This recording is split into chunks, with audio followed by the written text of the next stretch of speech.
আসসালামু আলাইকুম ভিউয়ার্স, কি অবস্থা সকলের, কেমন আছেন? আজকে হঠাৎ করে সাডেনলি প্ল্যান করলাম যে বাসায় কিছু রান্না করি। অনেকে মনে করেন যে আমি জাস্ট রেস্টুরেন্টে রান্না করি, রেস্টুরেন্টে খাই, এরকম কিন্তু কোনো কিছু না।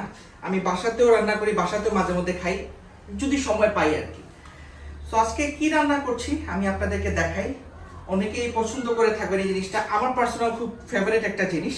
চলুন আমি একটু কাছাকাছি করে দেখাই কি রান্না করছি। এটা হচ্ছে কি খুবই ইজি, সকল ব্যাচেলারদের জন্য, সকল মেল পার্সনদের জন্য আমি বলবো খুবই ইজি একটা recipe, that's beef stake. So beef stake আমি বাসায় প্রায় সময় রান্না করে থাকি। আজকে মনে করলাম আমার নিজস্ব পদ্ধতিতে খুবই সিম্পলি কম সময়ের মধ্যে আপনাদের জন্য বিফ স্টেক, ম্যাশ পটেটো এবং সটেড ভেজিটেবলস রেডি করে দেখাই। সো চলুন আমরা শুরু করি। সো ম্যাশ পটেটোর জন্য ভিউয়ার্স আমার লাগবে এই হচ্ছে গিয়ে পটেটো, এটাকে আমি স্ম্যাশ করে নিয়েছি। একটু মিল্ক, বাটার লাগবে, অলিভ অয়েল লাগবে, এখানে আমি মাশরুম নিয়ে নিয়েছি, এবং এটা হচ্ছে গিয়ে গোলমরিচের গুঁড়া, পেপার। এবং সটেড ভেজিটেবলসের জন্য আমি এখানে ক্যারট নিয়েছি, এখানে দেখতে পাচ্ছেন আমি ফুলকপি নিয়েছি, একটু বরবটি নিয়েছি, এবং এটা হচ্ছে কি পেঁপে সিদ্ধ, এই যে।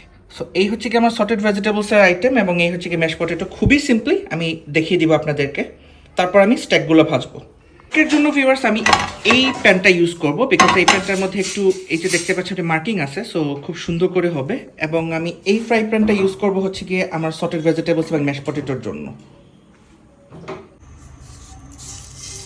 সো প্রথমে একটু বাটার দিয়ে দিলাম ভিউয়ার্স আমার ম্যাশ পটেটোর জন্য।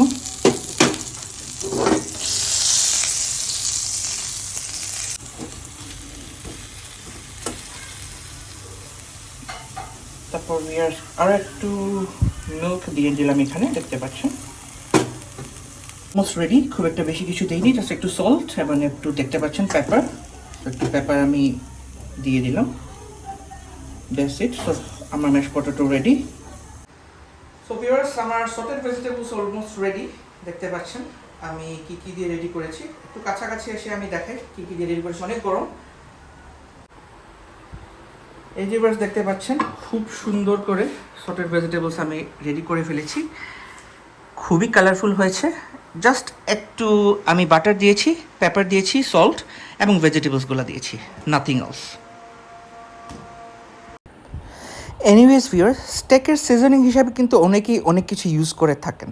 অনেকে হার্বস ইউজ করেন, অনেকে সয়া সস, অনেক কিছু ইউজ করেন। আমি দেখতে পাচ্ছেন জাস্ট সল্ট অ্যান্ড পেপার দিয়ে দুই সাইড ভালো করে খুব সুন্দর করে ম্যারিনেট করে নিলাম।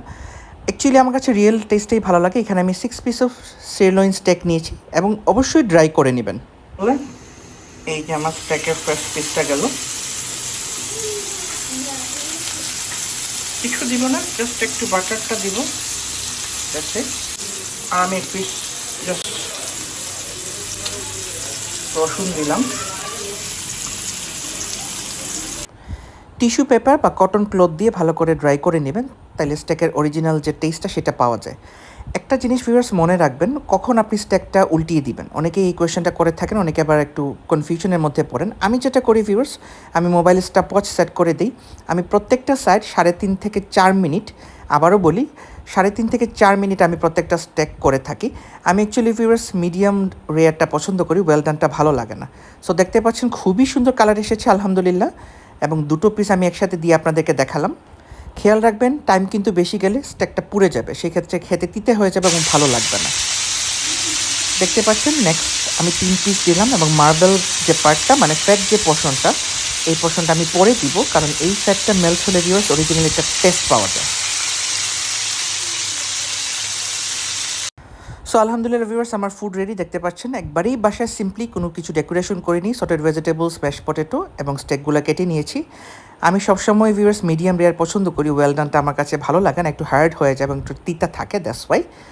সো টেস্ট খুবই ভালো হয়েছিল, নিজের প্রশংসা নিজেই করলাম, আমার ফ্যামিলি মেম্বার্সরা পছন্দ করেছেন। এনিওয়েজ আপনারাও স্টেক বানিয়ে জানাবেন কেমন হলো। আল্লাহ হাফিজ অ্যান্ড টেক কেয়ার।